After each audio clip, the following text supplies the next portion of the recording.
Hi, this is Walt Kirkland. I hope you're doing great tonight. On behalf of the 100 Black Men of America, we say welcome. I'm the founding president of the 100 Black Men of Prince George's County, the National Health and Wellness 2.0 co-leader.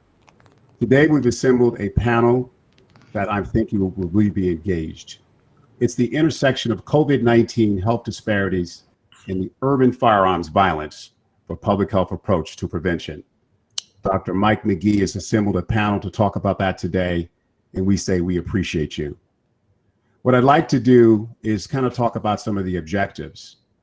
We're going to talk about health disparities associated with firearm violence, discuss COVID pandemic and firearm prevention, understand strategies and innovative policies to reduce urban firearm violence, discuss the 100 Black Men of America's violence prevention initiatives and future partnerships, and also touch on COVID-19.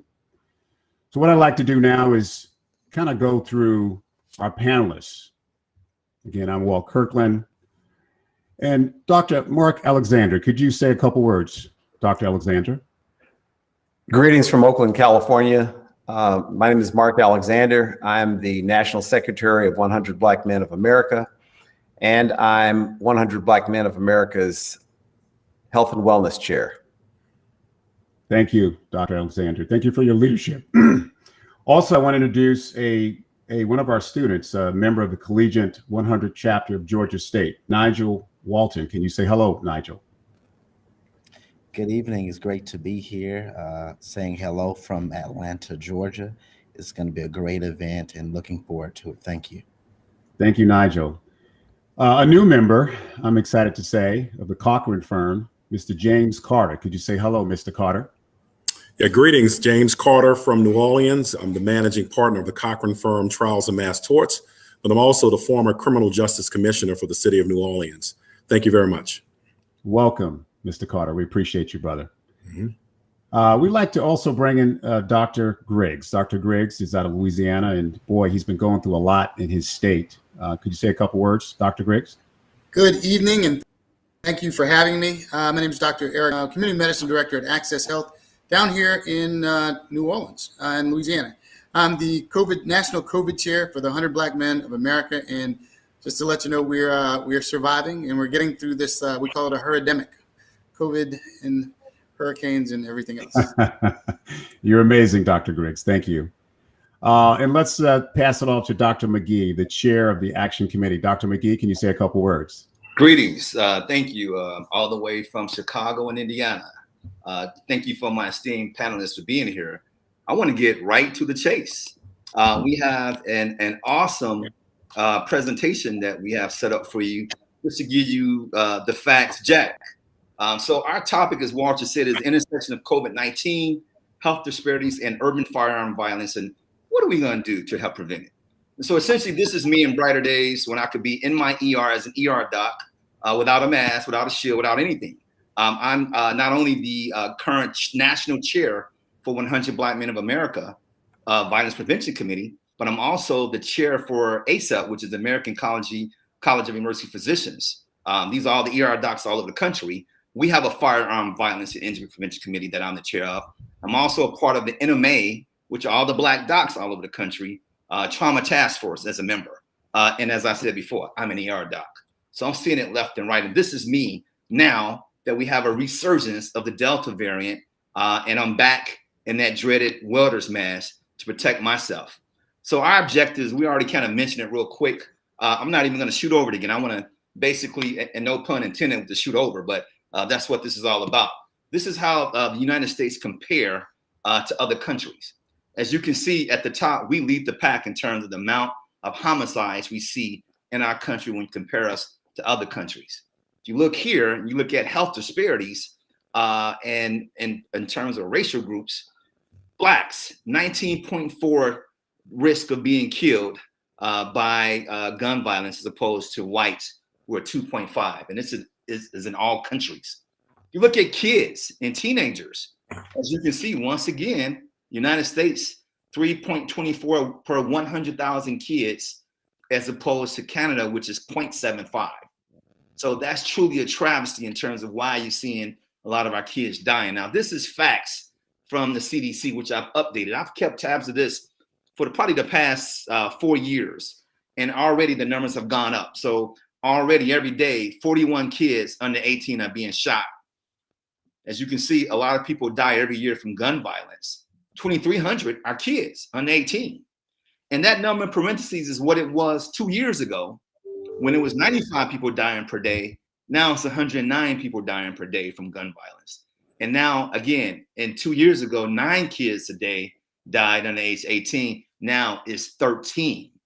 And across all races, gun violence is the third leading cause of death for kids aged 10 to 24. And not only that, right? Suicide. There are over 4.6 million kids who live at homes where guns are loaded and unlocked. Kids know how to get to them. And it's no wonder why you see this picture here showing that suicide leads homicide by twice. But as you can see in 2020, it went up exponentially in terms of kids and adults dying from homicide. People always say Chicago has the highest murder rate per capita. Well, this is 2019. As you can see, we were 12th in Chicago. Now in 2020, we were 7th. I'm not sure what it's going to be in 2021, but St. Louis, Baltimore, Detroit, New Orleans, where 2 of our colleagues on here lead the pack in terms of people dying per murder rate per capita. Chicago is 12th. Still bad, but it's not what people think in the media. In fact, in most of these cities where you see all these gunshots and victims, they're usually occurring in the poorest areas that have the least resources. So you can imagine people trying to eat, so they do things that lead to violence and crime. And so as you can see in Chicago, Milwaukee, New York, the cities in orange are the ones that are least safe, that has the poorest communities.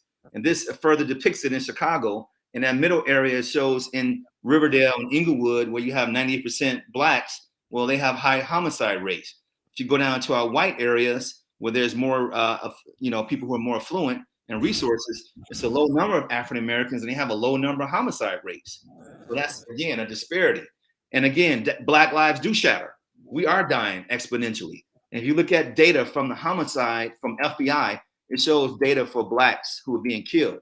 And again, this is the latest for 2018.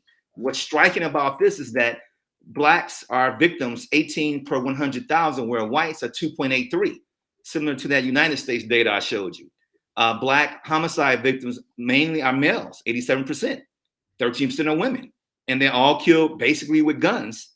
And get this, they kill by people that they know, okay? Not strangers, mainly people that they know. And most people think that the motives behind this is gang related. That's only 11% in this survey. And it's like this for the past 4 or 5 years. Homicide, the main reason is altercations. People angry, people fighting, people get pissed off, and they got guns. And so looking at data for women, the same issues. Women of color, 2.5 more likely to be killed by a Black man than a white woman by a white man. Again, they're killed by people that they know. They're killed with handguns. And most of the people are acquaintances, about 90%. Look at the impact of firearm violence. Blacks, as we already know, make up 13% of the population. And we account for over 52% of all homicide. In fact, Black men, who only make up 6% of the population, are the ones accounting for all these homicide victims. In fact, we already know violence perpetuates violence. And in most studies shows that 26% of kids have witnessed a gunshot or have had half of their family members lost from a loved one lost from a gunshot. And also, if you've been shot at, or witnessed a shot, there's a chance that in 2 years you'll be shooting someone as well. And so people want to blame the reasons for why we have gun violence because the family is weak, it's poor parental guidance, it's poor supervision, it's poor expectations. They put all the blame upon the family and the kid and the young man. Well, that may be one small aspect of it if you look at the individual aspect, but if you look at the relationship aspect, but look at the community aspect. Where do they live? Are they in poverty? Is there a high crime level? Is there no jobs? Is there nothing for the kids to do? And so being idle leads to more violence, and not having food or employment leads to you doing illicit things, drug trade, situational factors. And then of course, society. What is society doing? What's the weak economic safety nets that they have? How do they get their health care? What's the rule of law? Why are they looked down upon? Why is there not help and funding? And then also in some of these areas that needed the most, where you have the most trauma, you don't have a trauma center. University of Chicago was one that for a long time did not have a trauma center. If you look down on the south side of this picture here, this is a heat map showing where the gunshots come from. But if you look all over the city of Chicago, it's not just the south side. It's all over. This is not just a situation of poor blacks killing each other. This is happening all over. So it's a universal problem now. If you look at youth violence, the challenges, there's now youth suicide, there's domestic abuse, there's post-traumatic stress disorder, there's mental health problems. And again, social media is the biggest inciter of violence nowadays. And again, it's not just an urban environment where these are being affected, it's suburban environments as well. And in fact, epidemic is worsening. This just shows you the number of people dying on age 26.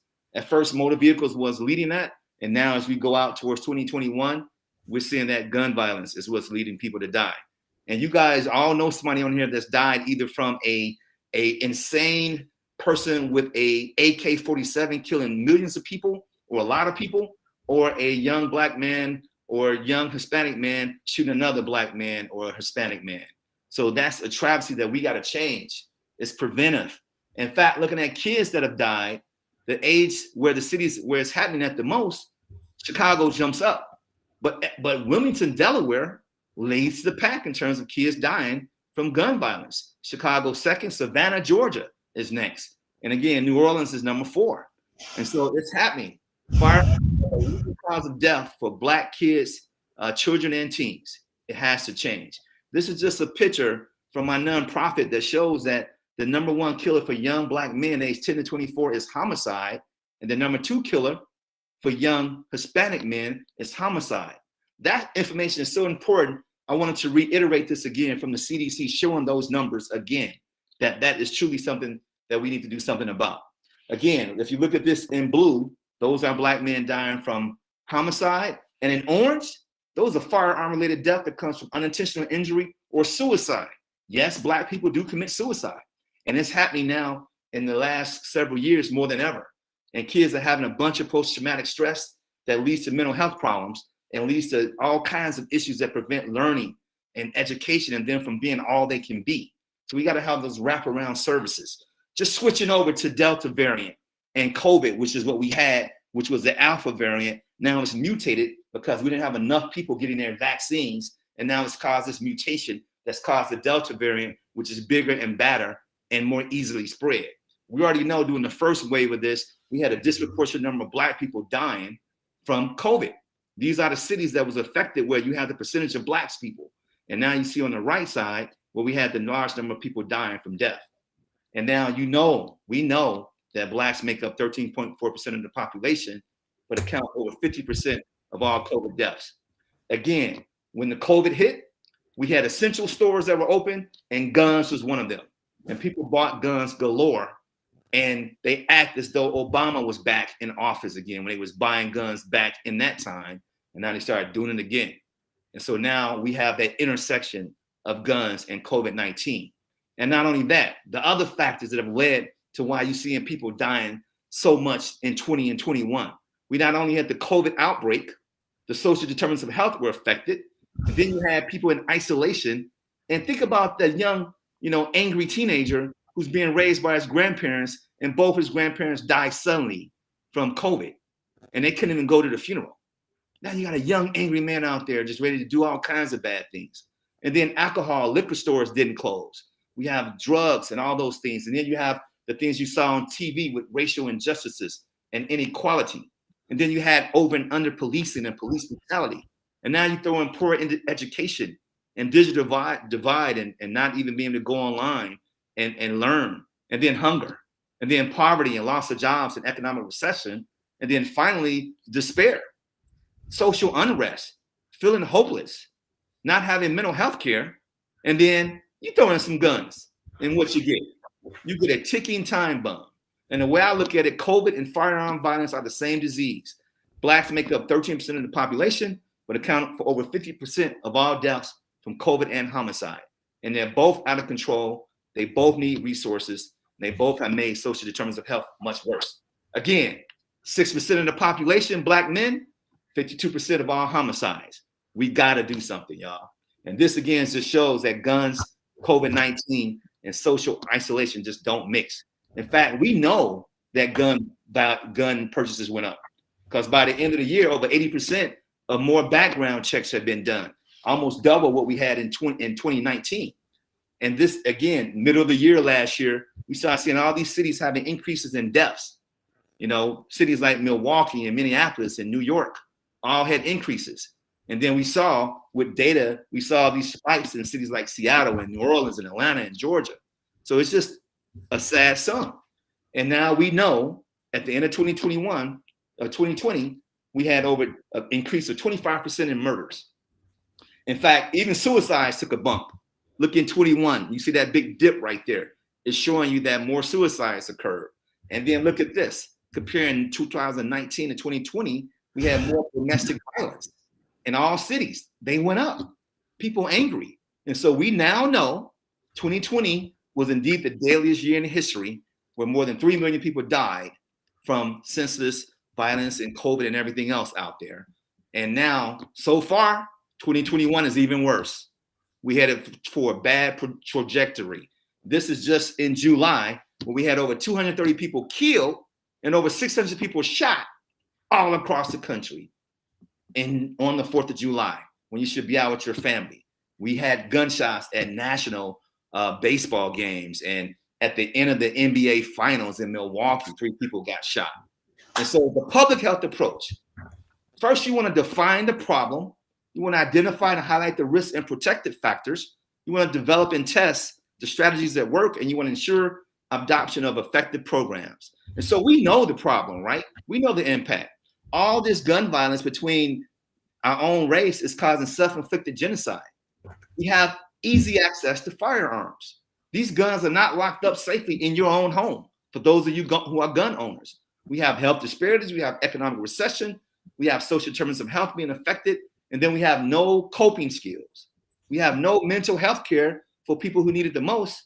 And then you have systemic racism. Oh, and throw in my mama or my grandmother died from COVID and I'm all alone and I'm isolated. I'm just pissed off.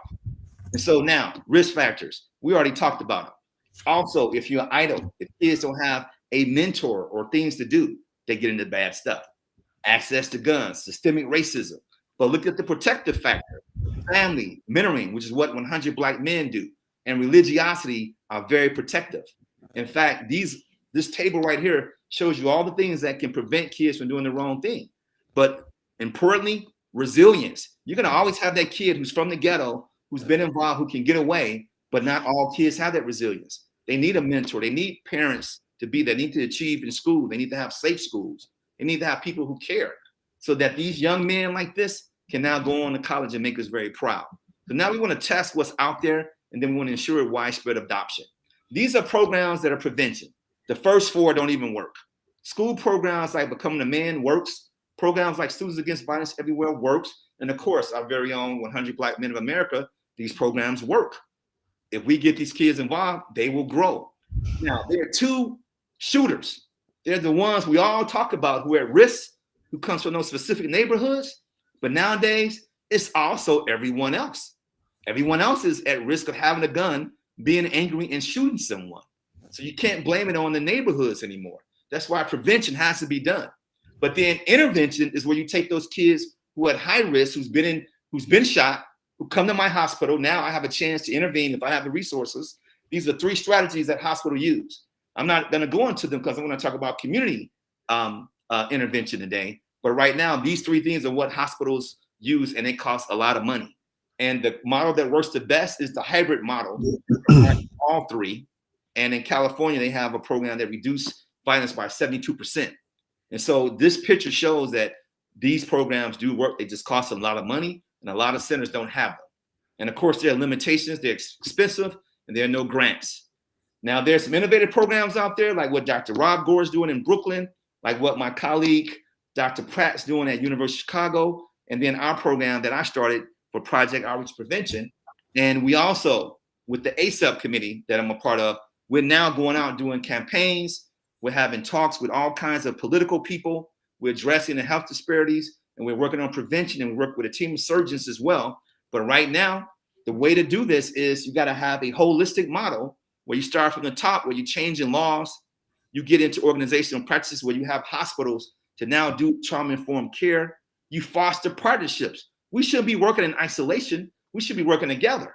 100 Black Men should be working with Obama's My Brother Keepers and Jack and Jill and any other youth programs, Boys and Girls Club. We should be working together to prevent violence. We got to educate providers and have students, medical students, going out and teaching kids how to stop the bleed and how to do CPR and give them skills that they need. The schools need to know how to educate these kids about, conflict resolution.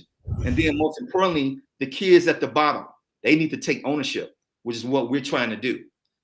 We also trying to look at what Biden's trying to do. He's trying to stop the flow of firearms. This is his last bill that he has out, executive order, and he has money that he's throwing out. So we got to be ready.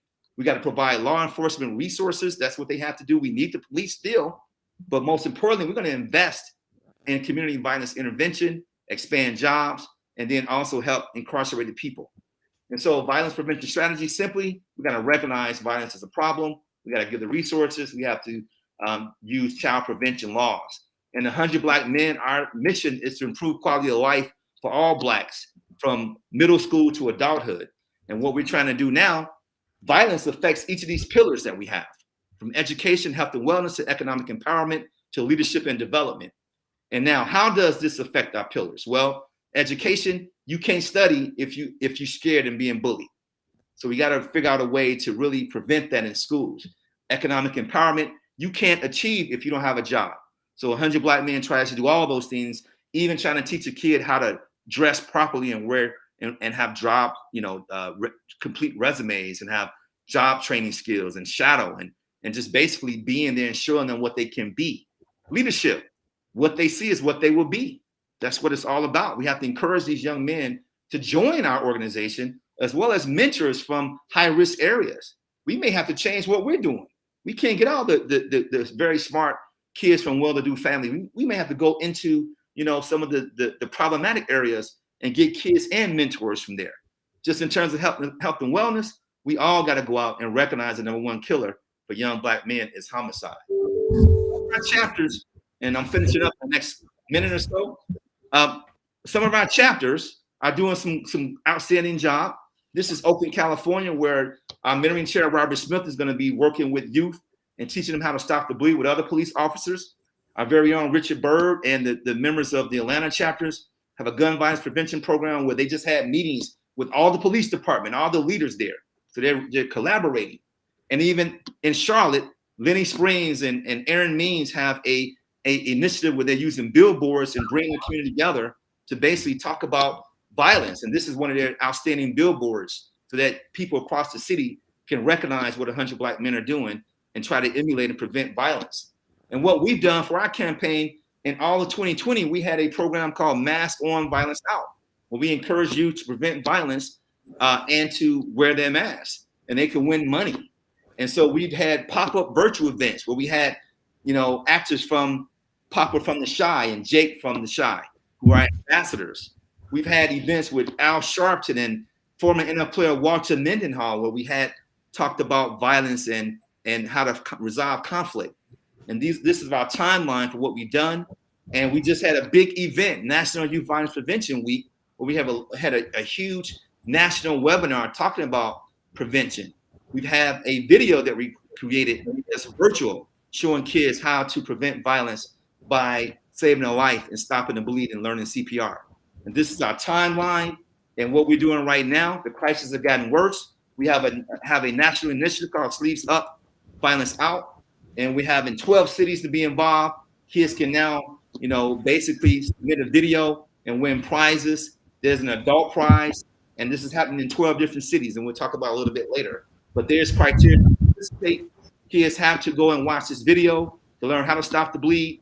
They have to join the SAVE program, which is free and online and easy to use. We want adults to now get involved in mentoring programs and go and mentor a youth that's 2 or 3 youths who are at risk. And most importantly, that website is free. And we're doing a billboard for our own members, our own mentees in Collegiate 100. they can now go and be in a billboard and social media contest. At the end of the day, we were trying to basically create unity and tolerance. And we think it's impossible, but it's always impossible until it's done. So thank you so much. We're going to go ahead and turn it back over to our collegiate. Walter, go ahead and take it over. Yeah, I got it. Let me take it from here. Dr. McGee, that was pretty engaging. Thank you, brother, man. You're just amazing. So let's just roll over to some stuff with Dr. Alexander. As the national chairman of the 100 Black Men of America in Health and Wellness, why is it important for the 100 to adopt this violence prevention strategy? I know you have some heartfelt thoughts, Dr. Alexander. You're muted, sir. Okay. Thanks, Walter. Sure. As a mentoring organization, we are deeply concerned about the tremendous risk that our young men and women face from gun violence in America. And the 100 is committed to doing all we can to correct this public health crisis in our communities.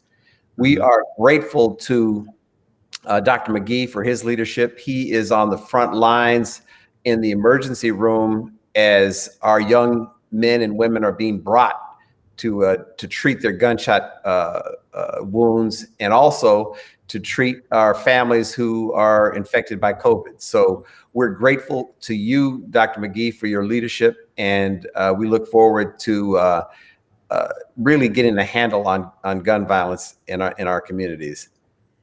Thank you, Dr. Alexander. And let's do a little shout out because this is interactive. I want to say hello to Gloria out there. Thank you for watching. Gloria Miller. Milton Dean, thank you for watching.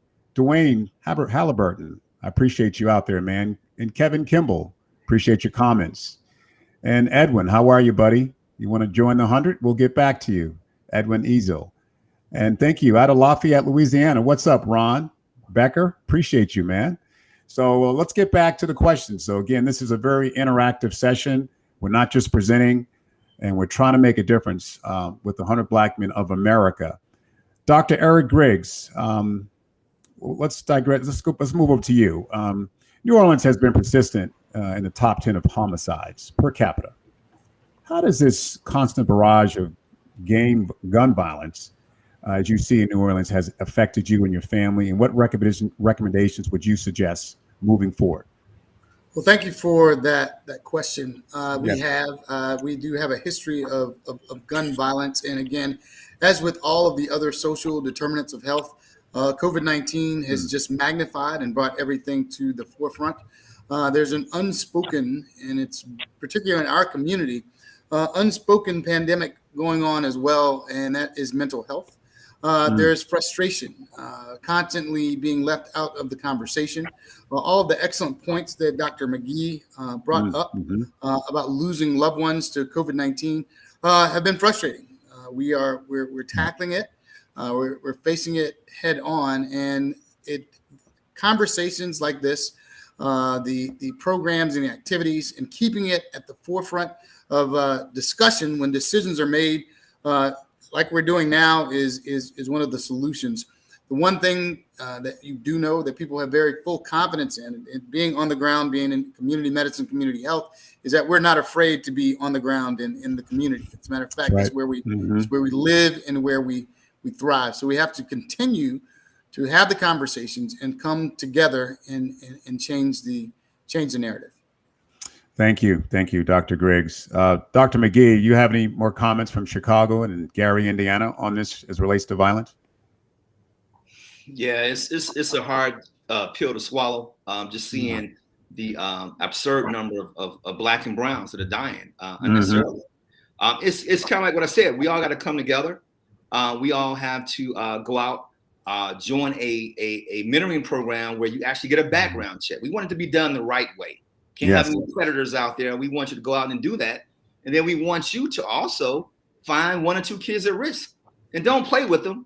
Don't mentor for a month and then drop off. Be there. Right. Be there for the whole duration, because that works. Let's get our kids into church. Let's get them into activities that are important. As I said before, sitting idle leads to bad behavior. But most importantly, there's a bunch of kids out there that want to do more. So we want to be able to show them what they can do. And that's why we're campaigning that they go to Susan Against Violence Everywhere It's a national SAVE program, and it's free. It's online, and it shows them Yeah. how to do their own seminars and webinars and bring in speakers for whatever problem is inherent in their schools. Dr. McGee, we're getting some good comments from Bronx, New York. D. Solomon, shocked that more Black folks aren't viewing this important message, Dr. McGee. This is phenomenal. We're getting folks from all over the country.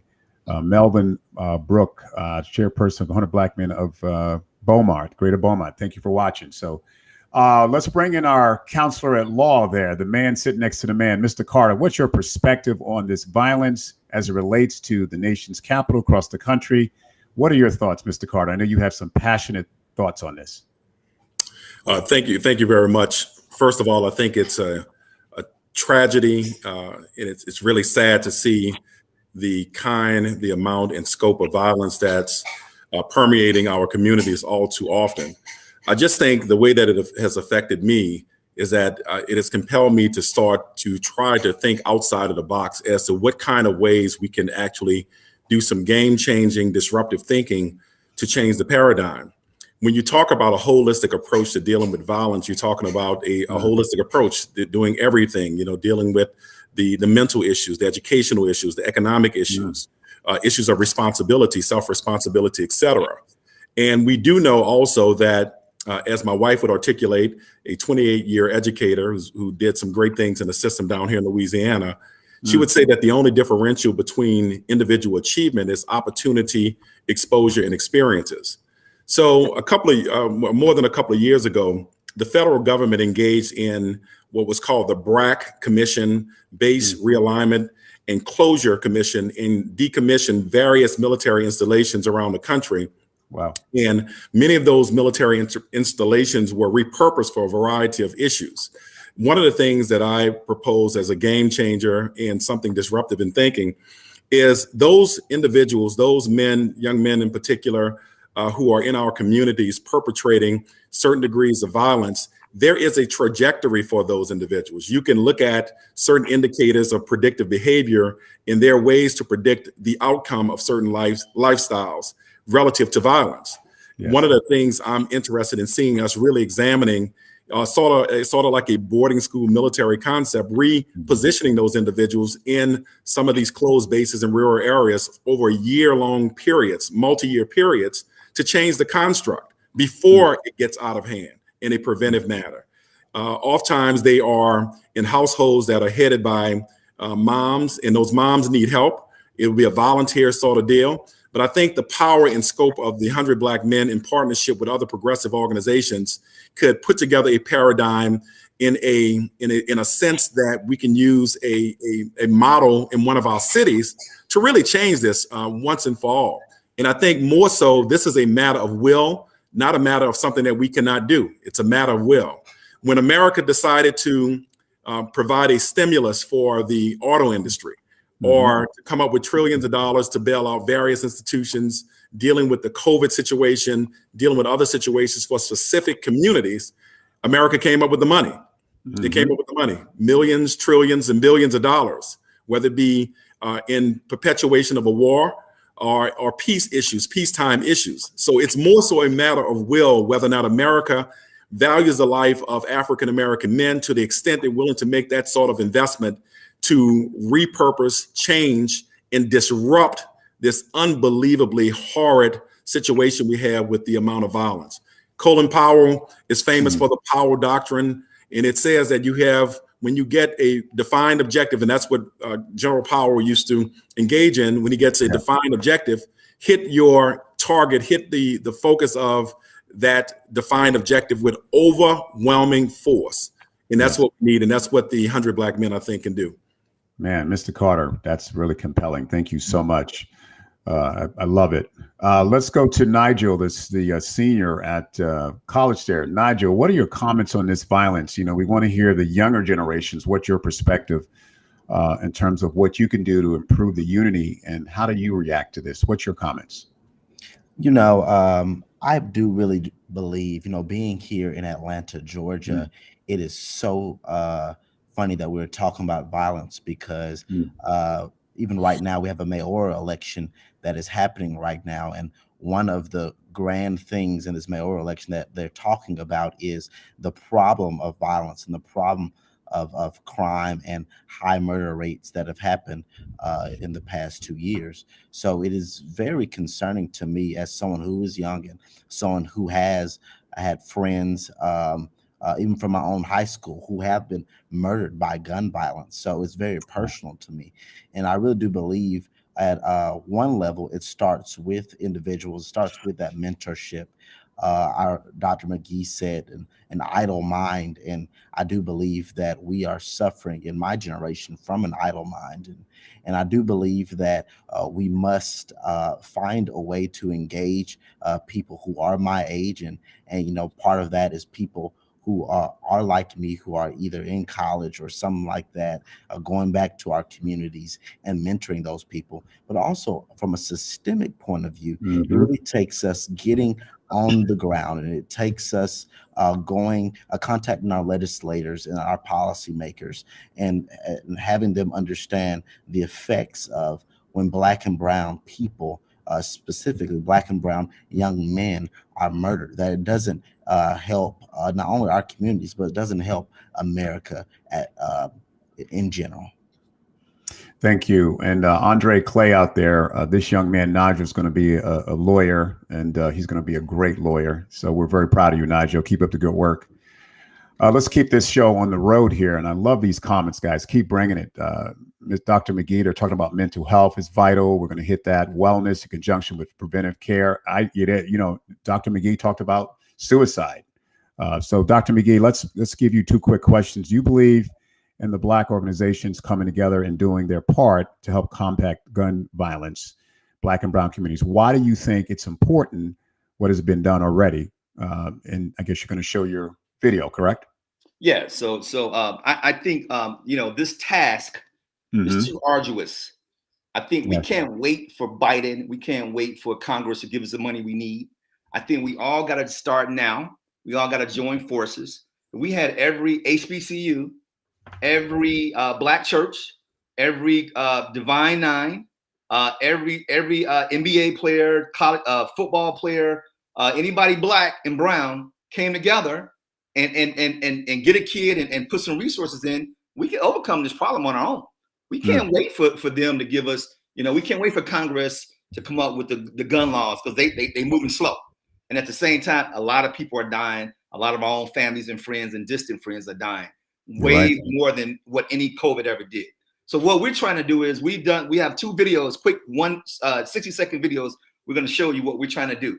So one of the initiatives for 100 Black Men is to try to teach every kid, every sibling of that kid, every parent or relative of that kid, how to stop the bleed using napkins, a t-shirt, sanitation napkins, a belt, and also how to teach CPR if someone collapsed. It's easily done. We did it. We came together in Chicago at a sports facility where we had Congresswoman Robin Kelly. We had the chairman of 100 Black Men. We had our actors from the Chi. And we basically taught everybody how to do this. And it's all in the video.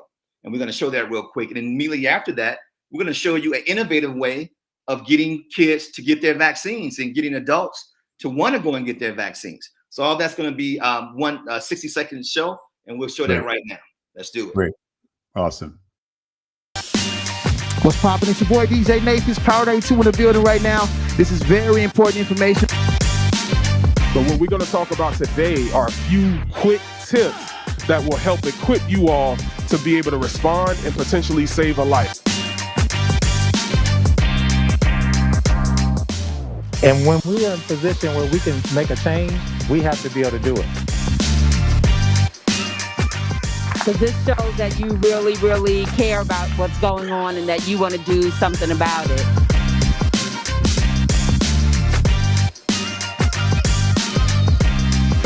Essentially, we want, all of America to do their part. And so we want every youth on there to go and watch this video. All right, go to the website right now, poponviolence.org, or hit the IG, Pop on Youth Violence. All right, hit that IG, get all the information. It's DJ Nathan on Power 92. Let's go.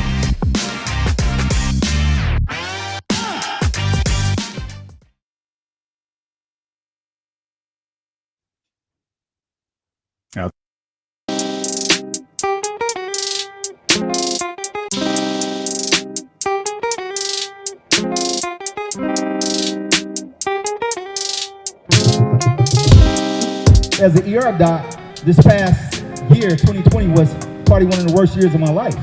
But we did get through that.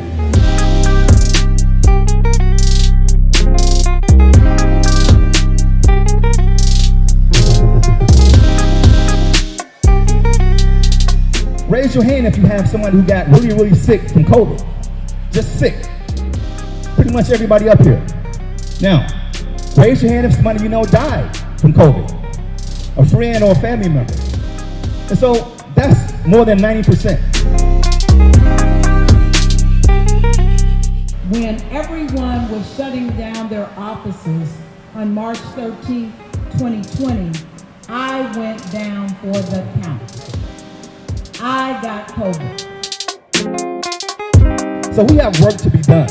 And that's why we're all out here, because at the end of the day, we care and we love you.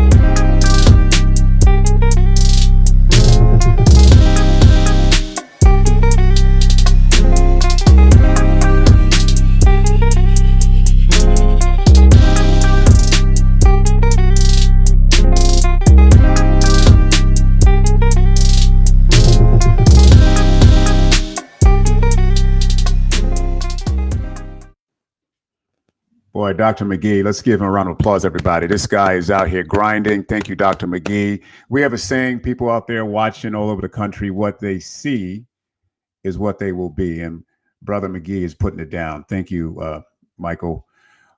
We got to take a pivot real quick here. I want to go back to Brother Griggs. We got to hit this COVID piece for a second, because I know it's on people's mind as it relates to violence. What is a quick update, Dr. Griggs? We have the Delta variant. There's a new variant. Just give us a quick little soundbite on that. So the real quick soundbite is that the Delta variant is the one that is of concern. It's over 90% of the variant that's out there. Believe it or not, and Dr. McGee might like that, there's a Kappa variant. And the Lambda variant as well. The thing is, Mr. Carter might disagree. When we get to an Omega variant, he might catch his interest. But the reality is that the Delta variant, as harmful as it is it's actually boxing all the other variants out. The other variants of concern, like the Lambda variant, is of concern because it's a variant of interest, rather, because it's able to avoid our natural defenses and possibly our vaccine defenses. But again, the good news, and it's kind of twisted, is that the Delta variant is still, because it's so prevalent, other variants can't take root. So the most important thing to stop this, and I have to say it over and over again, and I will just honestly tell you, I'm very disappointed when I go to our community, specifically our community, and I'm getting the same arguments and the same mis and disinformation that we were getting back in March of 2020. Yeah. Get the vaccine. The less people that become infected, the more people that get vaccinated will lead to less people infected. The less infection leads to less mutations, which leads to less variants. In order for us to get out of this, we have to get vaccinated, wear our mask, wash our hands, and dispel any mis and disinformation. Thank you very much. Dr. McGee, any comments on that? Yeah, he's right on point. Matter of fact, this is something that's important right now. Right now, we're at the highest peak of people dying per day, which is 150,000 people dying. 150 people dying per day, as opposed to back in May when we're at that peak. And when it first was the highest, we were 300 people dying per day across the country. So now that shows you we're going back up exponentially. We had gotten down to less than 10 people dying a day. That's correct. It's getting back up there. Yeah. The issue, Walter, real quick. I'm sorry, that's 1,500 people dying a day, and it was 3,000 people dying at the peak of it. Oh, gotcha. Go ahead, Dr. The issue, and Dr. McGee, you'll know it because you'll see it firsthand, is that we're going into cold and flu season. We're in flu season. We cannot emphasize the importance of getting a flu shot. Last year, because everyone was a lot more compliant, they were wearing a mask, they were washing their hands, they were more prone to social distancing. We saw almost zero flu. Dr. McGee, I'm sure you did. The flu numbers were ridiculous, historically low.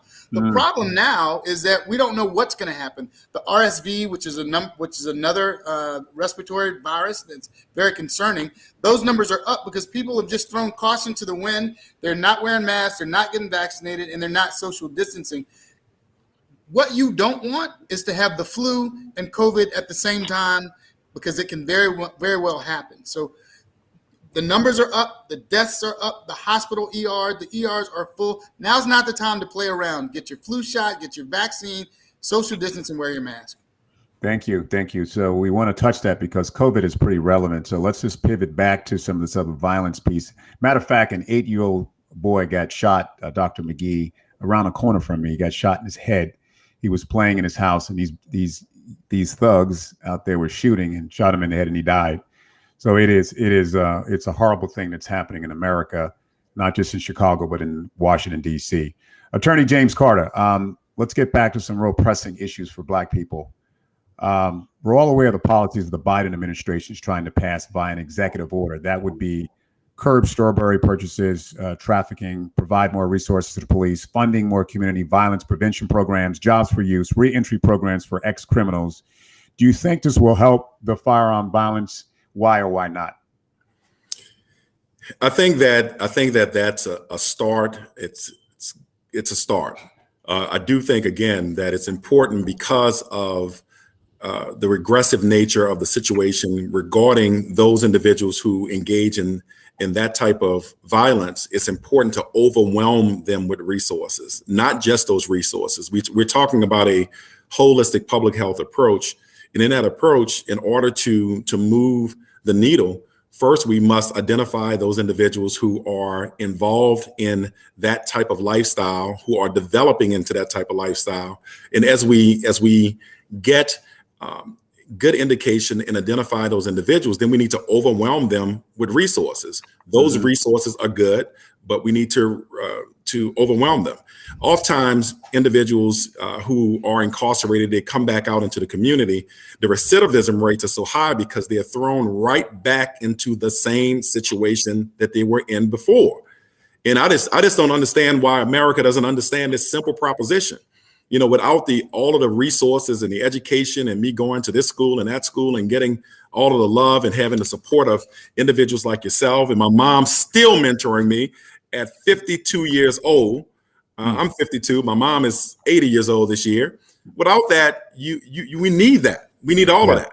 And we also need to reposition, in my opinion, my humble opinion, those individuals who are at the margins and give them all of the resources that they need. And you cannot do that sending them back into the same environment whereby the largesse of the day is involved in something regressive. And we spend a few hours or a few minutes once a day, once a week, etc. I like what Doc said about you can't do this like one time, you have to go for the long haul. Yes. And so this is why I'm suggesting that we do a more radicalized approach to dealing with this by repositioning individuals outside of the ordinary construct, giving them what they need in a disciplined, loving way.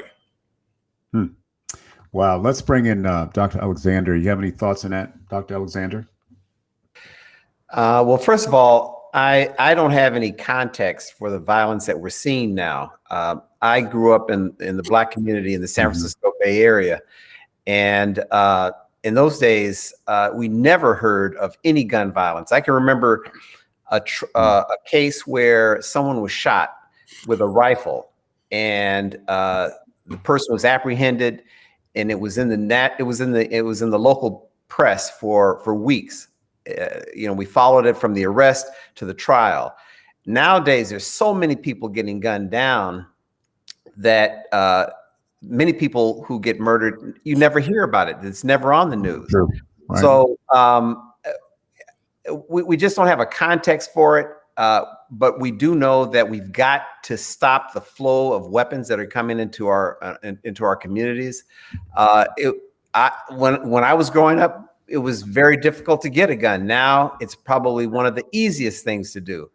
So the federal government's going to have to get a spine and do something dramatic to stop the flow of these cheap weapons coming into our communities.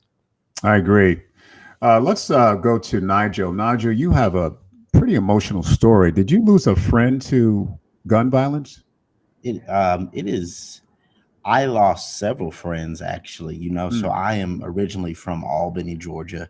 For those in the audience, Albany, Georgia is about approximately 3 hours south of Atlanta, Georgia, and come from a small town. And when I graduated high school, I graduated high school in 2018.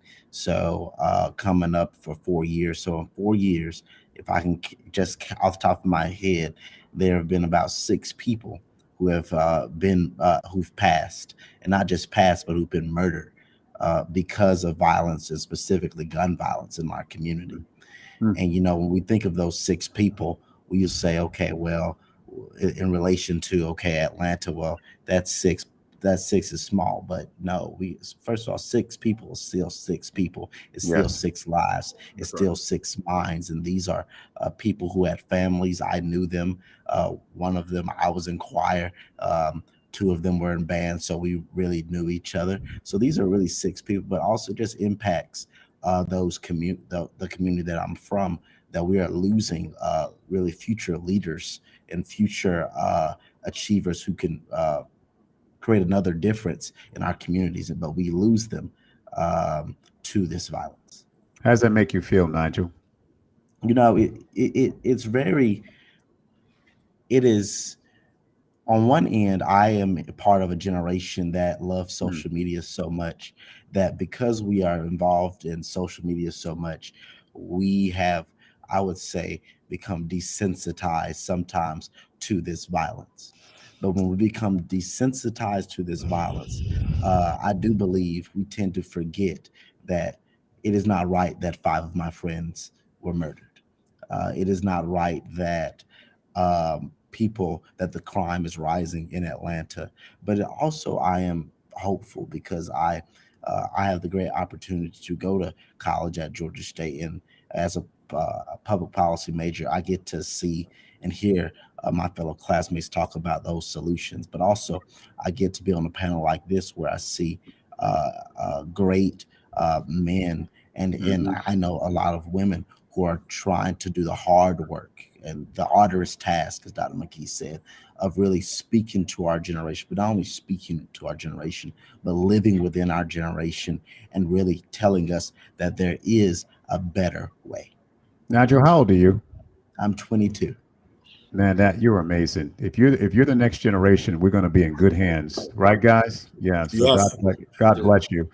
We're at the top of the hour. I want to, if you guys have any questions, we're going to do a little closeout in a minute. But who can respond? Maybe Carter, can you respond to this question? How do the young people get these weapons off the street? Can you reply to that? Because there's somebody in the chat wants to know that. How do they restate that question? How do they get the weapons? These weapons that are not licensed. Are they getting it through drug dealers? How are they getting these guns?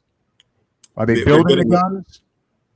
Yeah, I mean, various ways. Some are getting it through these one-off gun purchase seminars or whatever you call them. Some are purchasing from individuals who should not, or being gotten from individuals who should not have them in the first place.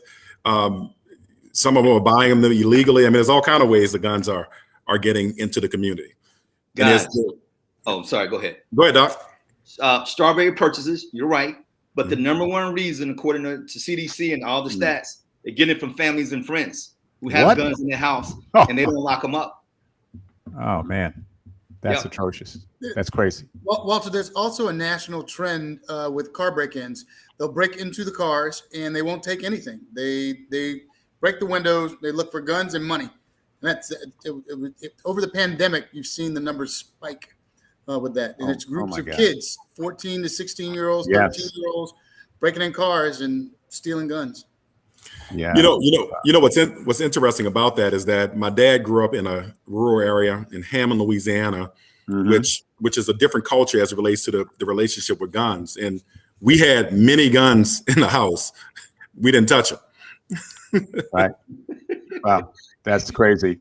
Your dad was there and you knew not to touch him. Right. But now, Dr. McGee, the young kids are playing with these guns. They don't have a lock on them. They're going off. They're shooting themselves in their buddies. That's happened here in DC many times. Where kids just playing with the gun. So James can attest to this. Like you can, if someone comes into your backyard, you don't close your pool and they drown, you're held accountable. And only in 20 states are you held accountable if your child takes your gun and plays with it and shoots another kid. the other 50 states, you don't go to jail. So, Dr. McGee, someone wants you to explain the strawberry purchases. They think it's a milkshake. Can you elaborate on that? They want you to elaborate on that. Basically when you get Nigel, who's a college student who has a gun license and permit, go and get your gun and buys 20 guns and then give it to you. And now you go and you're in a gang and you go and shoot people. I see. You get an innocent guy who's a standard citizen, and you get them to purchase your guns. I see. All right, so we're at the top of the hour. Dr. McGee, you want to do the sleeves up rollout at this point? Yeah. So I'll basically set the stage for it, and we can show the flyer if you want at the end. But Sleeves Up, Violence Out, Guys is a national initiative that we have come up with for 12 cities to be involved with basically getting kids and adults to roll up their sleeves, take their vaccine, but also donate blood.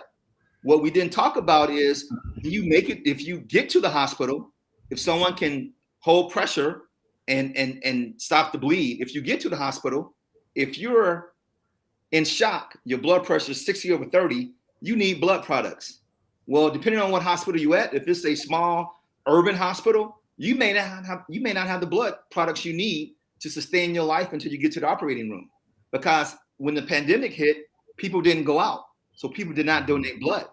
Right. So now there's a national shortage of blood for people if they get in shock, or if they're having babies, or if they're having ectopic pregnancy, or a miscarriage, or a GI bleeder, or sickle cell. Not just trauma. It could be any of those other reasons. And so now these 12 cities, we're trying to urge people to go and donate blood. We partnered officially with the American Red Cross on a national level and 100 Black men. And the kickoff is going to be September 30th in Chicago on 1301 East 47th Street. We want as many people as possible to come out and donate blood, but you can also get a vaccine done there. And you also can go to the drive up and get a COVID test. So we're urging everybody to join us.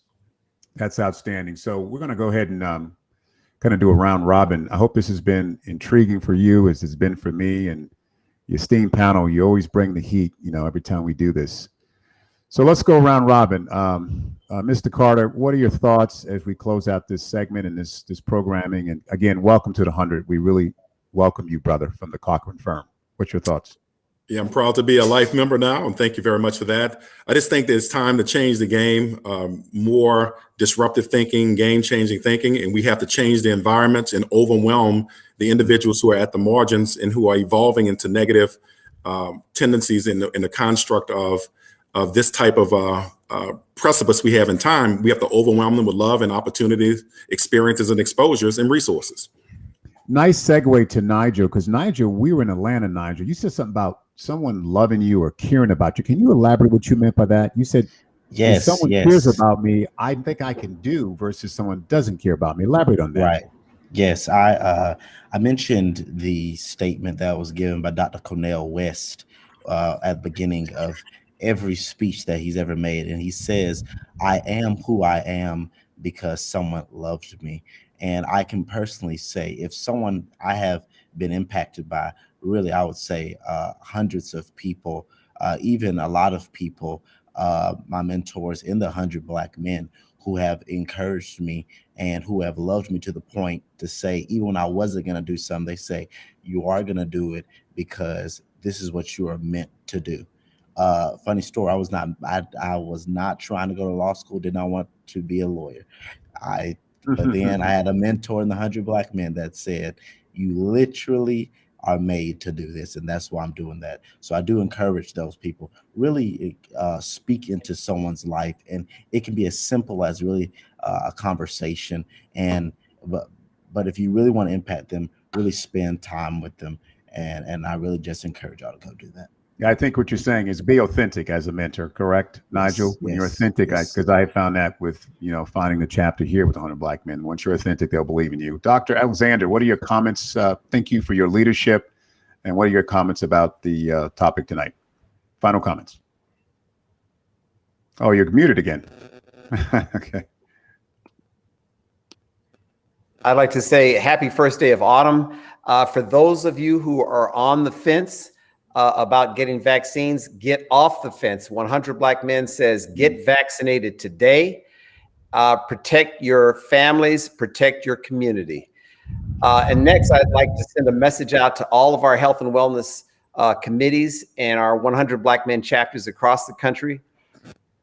Please develop some programs as soon as you can that will safely get our children out of the house because they're bored, they're frustrated, they're depressed.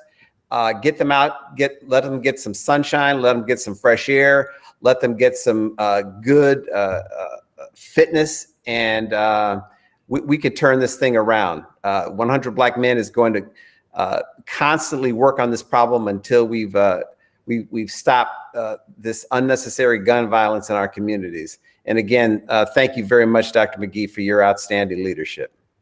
Thank you, Dr. Alexander. Mr. Griggs, can you give us some final comments? And I hope you stay strong there in Louisiana. I know that that's been a crazy situation for you, Doctor. Yeah, we are a very resilient bunch. We are Louisiana strong. I can only echo all of the excellent points that were made tonight. I'd like for everyone to encourage them to get involved, find out more about us. I cannot emphasize enough the point that Dr. Alexander just made. Please get vaccinated. Stop with the stupid questions. Stop with the stupid theories. Stop with the conspiracies. Shut up and get the shot. And that's, I can't say it enough. I know. Thank you, Dr. Griggs. I know, Dr. McGee, you don't want to have a lot to say. Any little final comments before we show your sleeves up flyer? Hey, America, we love you and we care about you. We can do better. Let's do this. Excellent. So before we do that sleeves up, I'm enjoying these comments. Great talk, great presentation. Can we have this on YouTube? We need this program nationally.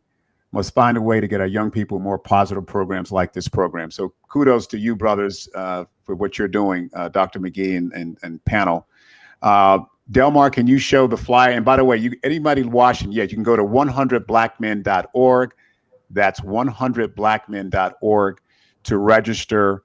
Again, the campaign starts and there's prizes. It's $1,500 for first place, $1,000 for second, and $500 for third place. Sleeves Up Violence Challenge. So get out there, get involved. We really appreciate that. You can put that down, Delmar. Wanted to thank everyone for their participation. On behalf of the 100 Black Men and Chairman Deutsch, we say thank you. And again, what they see is what they will be. This is Walt Kirkland on behalf of the 100 Black Men of America. Have a great night. Be safe. Get your shots. Be vaccinated. We appreciate you.